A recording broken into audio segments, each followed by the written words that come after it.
Oke, selamat siang semuanya dan salam sejahtera bagi kita semua.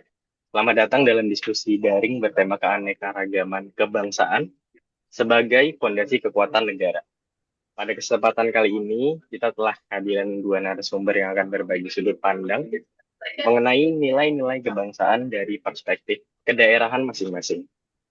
Di sini telah hadir yang pertama adalah Ibu Yusi, atau enaknya manggilnya Kak atau gimana nih? Boleh dipanggil Kak juga nggak apa-apa. Kak Yusi asalnya dari Cianjur, dari Jawa Barat. Kemudian ada Kak Saima, asalnya dari Banjarmasin, dari Kalimantan Selatan.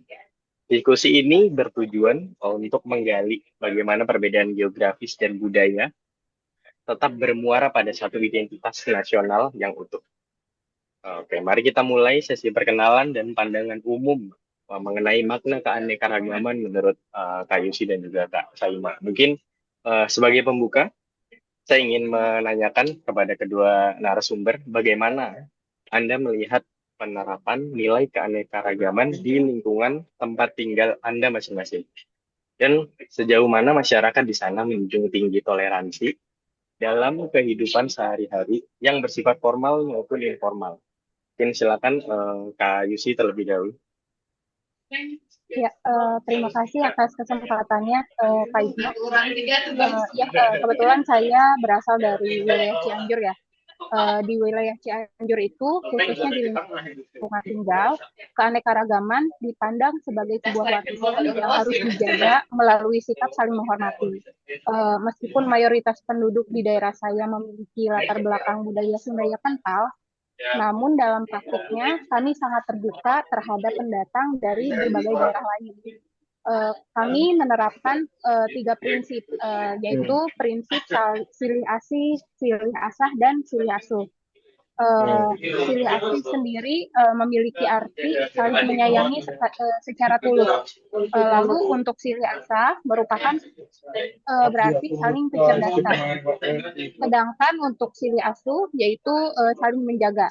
Nah, hal-hal tersebut tercermin dalam kegiatan gotong royong maupun dalam forum-forum resmi di tingkat rukun tetangga, di mana setiap orang, baik itu orang Cianjur asli ataupun pendatang gitu ya, memiliki hak bicara yang sama tanpa memandang suku atau agama asal mereka.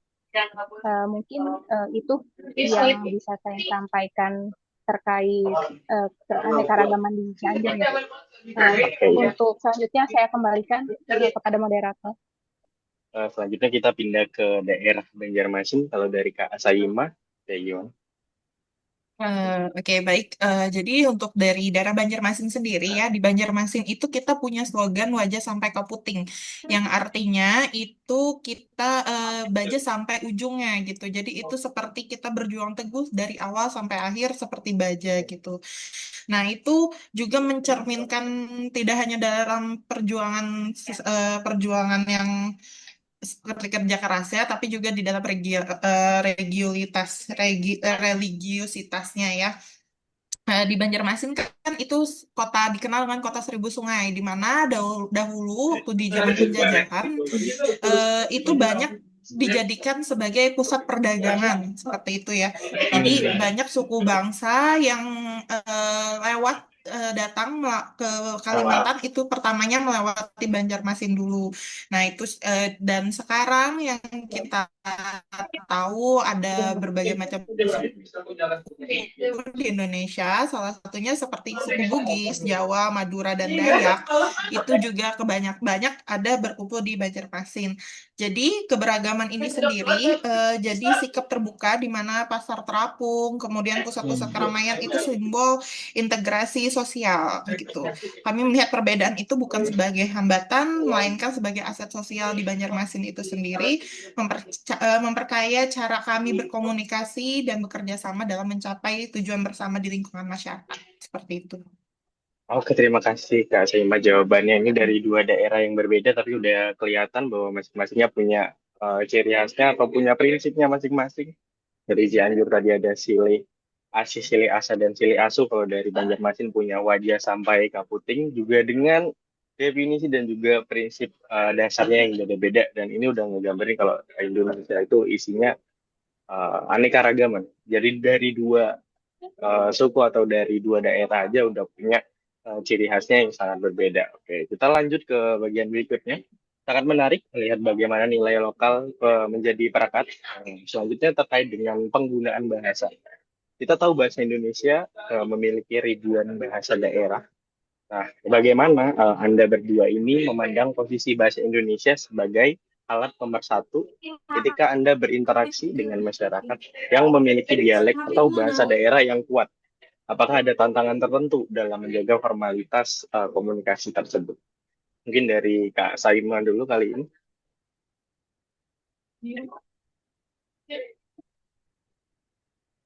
Kalau di Kalimantan Selatan itu ya bahasa Banjar memang dikenal dengan bahasa yang sehari-hari sangat dominan gitu. Namun dalam forum resmi itu kita tetap menggunakan bahasa Indonesia sebagai bahasa yang formal, kemudian juga menjadi jembatan intelektual yang sangat vital. Seperti tanpa tanpa bahasa Indonesia sendiri banyak pesan yang tidak bisa disampaikan secara langsung gitu karena perbedaan eh, arti gitu ya. Jadi pesan yang disampaikan itu kebanyakan untuk di forum resmi itu kita tetap menggunakan bahasa Indonesia sebagai bentuk konkret rasa kebangsaan kami, sehingga tidak ada warga yang merasa terpinggirkan atau tidak dimengerti dalam sebuah forum diskusi untuk pertemuan warga. Oke, Seperti itu terima Mas kasih Ibnu. Kak Saima. Sekarang kita lihat kalau di Cianjur kira-kira gimana Kak Yusi? Iya, saya sangat setuju dengan Kak Saima ya. Di Cianjur, penggunaan bahasa Sunda halus seringkali digunakan sebagai bentuk penghormatan kepada orang yang lebih tua. Namun, kita menyadari sepenuhnya bahwa dalam konteks kebangsaan, bahasa Indonesia adalah identitas tunggal yang paling efektif. Saat ada acara formal di kantor atau di tingkat desa yang dihadiri tamu dari luar daerah, kami secara otomatis beralih menggunakan bahasa Indonesia. Ini bukan berarti kami meninggalkan jati diri Sunda, melainkan kami sedang menempatkan diri sebagai bagian dari bangsa yang lebih besar. Penggunaan bahasa Indonesia yang formal membantu menciptakan suasana yang profesional dan setara bagi semua pihak yang terlibat dalam komunikasi tersebut. Oke, terima kasih Kak Yusi atas jawabannya. Kalau dari dua jawaban tadi, bisa dilihat ada kesamaan bahwa bahasa Indonesia ini difungsikan sebagai jembatan mungkin untuk menghubungkan untuk arti-arti tertentu atau penyampaian-penyampaian tertentu yang mungkin tidak bisa secara langsung sampai jika menggunakan bahasa daerah. Tentunya tanpa meninggalkan kecintaan kepada bahasa daerahnya masing-masing. Terima kasih. Selanjutnya kita lanjutkan diskusinya. Kemudian jika kita berbicara mengenai keanekaragaman, tentu tidak lepas dari Pancasila sebagai ideologi negara. Nah, bagaimana Anda berdua melihat implementasi nilai-nilai Pancasila, khususnya sila ketiga, Persatuan Indonesia, diterapkan dalam kebijakan lokal maupun aktivitas sosial di daerah kedua. Silakan Kak Yusi. Ya, dalam konteks masyarakat Cianjur, implementasi sila ketiga terlihat jelas dalam sistem pengamanan lingkungan dan pengelolaan bantuan sosial. Kami memiliki tradisi di mana setiap ada warga yang mengalami kesulitan, tanpa melihat latar belakang sukunya, seluruh warga akan bergerak memberikan bantuan secara kolektif. Secara formal, pemerintah daerah juga sering mengadakan festival budaya yang menggabungkan berbagai etnis. Hal itu untuk menunjukkan bahwa persatuan adalah harga mati. Kami percaya bahwa Pancasila bukan sekedar hafalan dalam buku pelajaran, melainkan sebuah komitmen kerja nyata di lapangan, di mana kepentingan bersama selalu ditempatkan di atas kepentingan golongan ya, atau pribadi. Ya, terima kasih. Silakan dilanjut oleh jawaban dari Kak Ayun. Untuk di Banjarmasin sendiri, penerapan sila ketiga itu tercermin dalam kerukunan antar umat beragama dan antar etnis di pasar-pasar tradisional dan pusat ekonomi ya Mas Ibnu. Sebagai kota pelabuhan dan perdagangan, kami sangat bergantung pada kerjasama lintas identitas. Pemerintah kota juga sangat tegas dalam mengeluarkan regulasi yang menjamin keadilan bagi seluruh pemeluk agama untuk beribadah dengan tenang. Hal ini adalah wujud nyata dari persatuan Indonesia, di mana kita saling memberikan ruang bagi perbedaan untuk tumbuh berdampingan. Kami meyakini bahwa persatuan di Banjarmasin adalah miniatur persatuan Indonesia yang harus terus dipelihara melalui dialog-dialog formal antar tokoh masyarakat, seperti itu. Dari jawaban kedua tadi itu bisa dilihat bahwa ini menurut saya pribadi adalah salah satu kebanggaan saya sebagai warga Indonesia, bahwa walaupun kita dipisahkan oleh lautan di pulau-pulau masing-masing, tapi di setiap pulau tersebut masih ada keanekaragaman. Misalnya di Banjarmasin masih ada orang Sunda, orang Medan, dan begitu juga sebaliknya. Oleh karena itu, nilai Pancasila, atau khususnya sila ketiga kali ini, tidak bisa dipisahkan atau tidak bisa dikecualikan di daerah manapun kita berada. Pertanyaan selanjutnya, seringkali konflik muncul karena kurangnya pemahaman atau literasi terhadap budaya daerah lain. Kemudian bagaimana pendapat Kak Yusi dan juga Kak Saima mengenai pentingnya literasi budaya bagi masyarakat awam agar tidak menjadi prasangka yang salah terhadap saudara-saudara kita dari daerah yang berbeda. Baik, mungkin saya berikan pendapat terlebih dahulu ya, Mas Ibnu. Jadi, literasi kebudayaan itu hal yang sangat fundamental ya.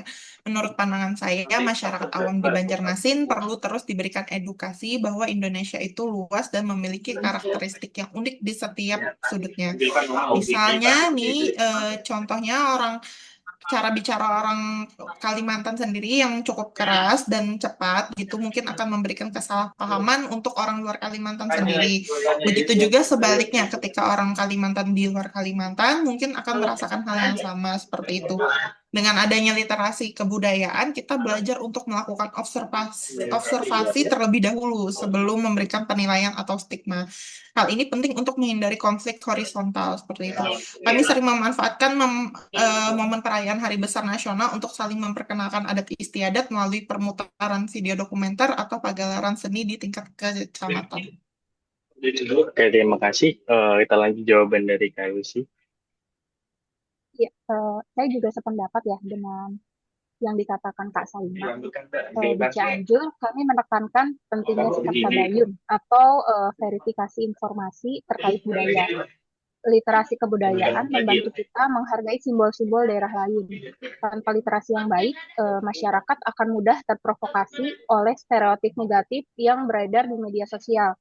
Oleh karena itu, saya selalu menyarankan agar di setiap instansi pendidikan maupun instansi pemerintahan di daerah, naskah-naskah mengenai sejarah keberagaman daerah terus digaungkan. Jika setiap warga memiliki wawasan yang luas tentang kekayaan budaya Nusantara, maka rasa bangga sebagai bangsa Indonesia akan tumbuh secara organik dan juga dapat memperkecil ruang bagi perpecahan. Oke, selanjutnya mungkin sebagai penutup diskusi yang mendalam ini, apa harapan atau pesan yang ingin Anda sampaikan kepada generasi muda, khususnya di daerah Anda, agar semangat keanekaragaman kebangsaan ini tidak luntur dan tetap menjadi keutamaan Indonesia di masa depan? Ya, mungkin saya mulai lebih dulu ya Mas Ya, Isnu ya. silakan. Jadi harapan saya sebagai generasi di orang Banjarmasin gitu ya. Saya berharap generasi muda di Banjarmasin dan seluruh Indonesia tidak melupakan sejarah perjuangan bangsa itu sendiri.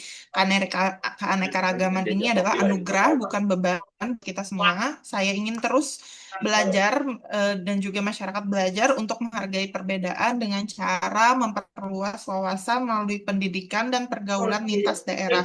Tetaplah menjadi pribadi yang rendah hati, namun memiliki prinsip kebangsaan yang kokoh.